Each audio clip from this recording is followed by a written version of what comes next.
दिसंबर की सर्द शामें सिर्फ खुशगवार यादें ही नहीं लाती बल्कि पाकिस्तानियों के जख्मों को भी हरा कर जाती हैं।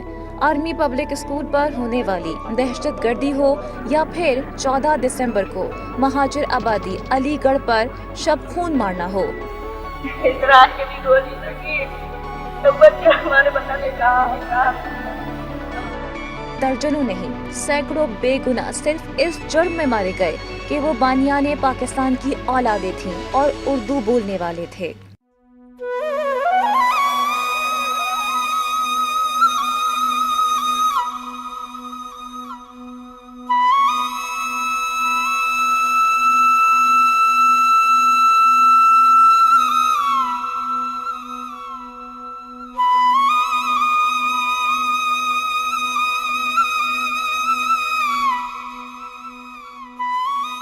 सानहे सकूते ढाका को बीते 50 साल होने पर मुल्क भर में सानहे की याद मनाई गई, मगर किसी को इन पाकिस्तानियों का ख्याल नहीं आया जिन्हें पाकिस्तानी होने की सजा बांग्लादेश में मिल रही है। ये वो बदनसीब हैं जिन्हें ना तो पाकिस्तान कबूल करने को तैयार है और ना बांग्लादेश। नौकरी नहीं मिलती है, छोटे छोटे काम है, वो छोटे छोटे काम करके गुजारा कर रहे हैं। बहुत मुश्किल से गुजारा हो रहा है उन लोगों का। ये भी फैमिली है, महीना में अच्छा खाना नहीं। आपको बताया नहीं, आईडी कार्ड देखने ही से जो है ना नौकरी मना कर दिया। बांग्लादेश में इन्हें गद्दार वतन तस्वुर किया जाता है। वो पाकिस्तान में महाजरों के साथ होता है।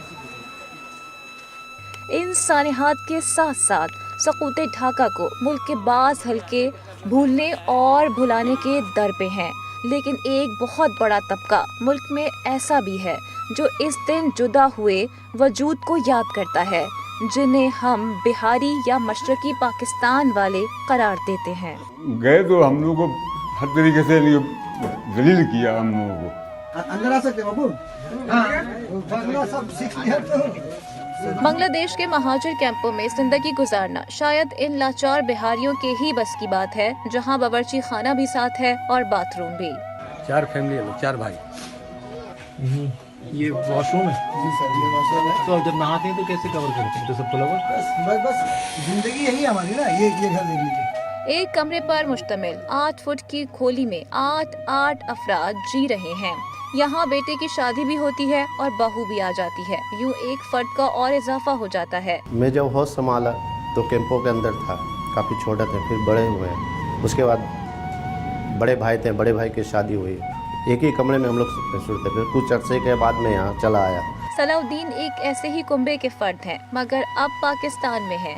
वो कैसे आए और उनके अहले खाना किस हाल में हैं, जानते हैं। फिर अभी वहाँ पे मेरे भाई के बेटे की शादी में वो भी उसी कैंपों में रह रहे। बड़ा महदूद जगह है, तालीम भी वो लोग नहीं दे रहे। वो यहाँ तालीम हासिल कर बंगला क्या, अभी भी उनकी वही ख्वाहिश है कि मैं पाकिस्तानी हूँ। अगर पाकिस्तान हुकूमत लाना चाहे तो। आज 16 साल गुजर गए हैं, मगर फौज से आगे बढ़कर कुर्बानी देने वाले अब तक पाकिस्तान नहीं लाए गए हैं। मेरे दोस्तों बोलते हैं कि महाजिर। ये वही मुतालिबा था जिसके साथ 1986 में MQM अवाम में आई, मगर मुल्की एस्टैब्लिशमेंट की तरह MQM के नज़दीक भी ये एक डेड केस ही रहा, जिस पर सियासत तो खूब हुई मगर उससे हल करने की कोशिश नहीं की गई।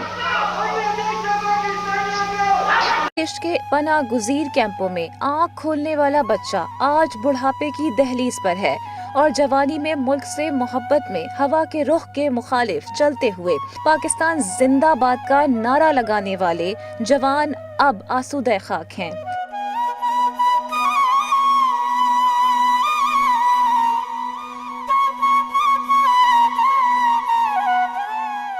नस्लों के बाद अब चौथी नस्ल भी वो बदनसीब नस्ल है जो तमाम तर हुब्बुल वतनी के बावजूद बेवतन है। सर ये मेरी कैंप की जिंदगी है। इधर भी वही हालत है, इधर भी एक बंदा अगर मर जाए तो वहाँ से निकलने का यानी ना उनकी शनाख्त है, ना जमीन और ना ही पहचान। बस एक ही कसूर है मेरा कि हम मुसलमान हैं और हम बिहारी हैं। कसूर मेरा एक ही है बस। और ये पूरा जो कसूरवार जो पाकिस्तान है, पाकिस्तान को सपोर्ट करने का ये हमें ये नतीजा। بنگلہ دیش کے مہاجر کیمپوں میں جانوروں کی طرح زندگی گزارتے پاکستانی بہاریوں کو مشرقی پاکستان یعنی بنگلہ دیش میں تیسرے نہیں چوتھے درجے کا شہری سمجھا جاتا ہے،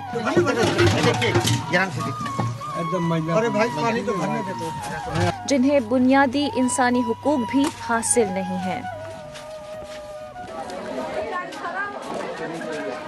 2021 کی 16 دسمبر کو نصف صدی بیت گئی کہ بنگلہ دیش کے پناہ گزین کیمپوں میں پاکستانی کسمہ پرسی کی زندگی گزار رہے ہیں۔ اس دوران پاکستان کی کسی سیاسی جماعت نے ان بے وطنوں کو وطن لانے کی کوئی خاطر خواہ کوشش نہیں کی۔ جو لوگ مینڈیٹ لے کے یعنی MQM جو مینڈیٹ لے کے آئے وہ دوسری چیزوں پر تو بارگین کرتے رہے، انہوں نے اس بنیادی مطالبے کو پسے پش ڈال دیا۔ جب بہاریوں کو وطن لانے کی بات ہوئی تب پیپلز پارٹی اور سندھی قوم پرست آڑے آ گئے۔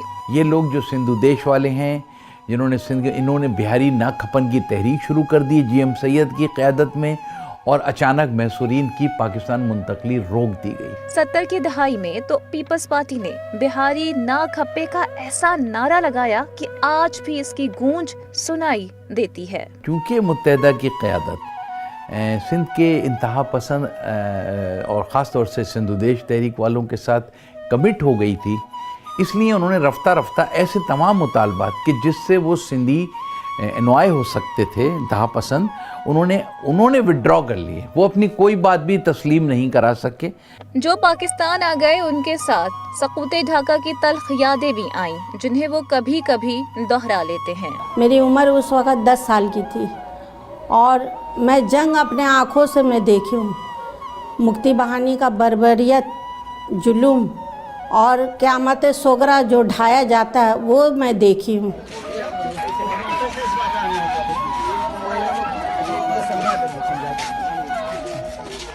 وائس آف کراچی کے چیئرمین ندیم نصرت نے بنگلہ دیش کے دارالحکومت ڈھاکہ اور گرد و نواح کے محصورین کیمپوں کا دورہ کیا۔ ندیم نصرت وہ پہلے نمایاں مہاجر رہنما ہیں جنہوں نے بہاری پاکستانیوں کی حالت زار پر بین الاقوامی فورم پر آواز اٹھائی۔ سیاسی جماعتیں تو غافل رہیں، مگر نصف صدی کے بعد پاکستان کی فوج نے سقوط ڈھاکہ کے موقع پر پاک فوج کے شانہ بشانہ جانوں کے نذرانے پیش کرنے والے بہاریوں کی خدمات کا اعتراف کیا۔ ہمارے چیف صاحب جو ہیں قمر جاوید باجوہ صاحب نے ہمیں یاد فرمایا اور انہوں نے کچھ یعنی کہ ہمیں ایوارڈز دیے ہیں ان کا، اور ان پورے پاکستانی افواج کا ہم شکر ادا کرتے ہیں کہ انہوں نے کم سے کم یاد تو فرمایا۔ اور ملک کی بڑی چھاؤنیوں میں مکتی باہنی بھارتی فوج کا سامنا کرنے والے بہاریوں کو خراج تحسین پیش کیا اور تعریفی اسناد اور نقد انعام سے بھی نوازا۔ جہاں وردی میں بیٹھے ہوئے لوگوں نے سلیوٹ کیا ہے ان کو، ان کی قربانیوں کو، تو یہ ریئلائزیشن ایک پہلا اسٹیج ہے۔ میں چاہتا ہوں کہ یہ آگے بڑھے۔ ملک سے محبت اب بھی پناہ گزین بہاریوں کے دلوں میں موجود ہے۔ ان کے دل آج بھی پاکستان کے ساتھ دھڑکتے ہیں، جنہیں امید ہے کہ ایک وقت وہ بھی آئے گا جب وہ بھی اپنی زمین پر جائیں گے۔ ان بے وطنوں کی وطن واپسی کی کوئی راہ نہیں نکلتی۔ کہ پاکستانی والے پہ، پاکستانی حکمران پہ خدا کی نالت ہو، اللہ کی نالت ہو پاکستان والے پہ، پاکستانی سیاستدانوں پہ۔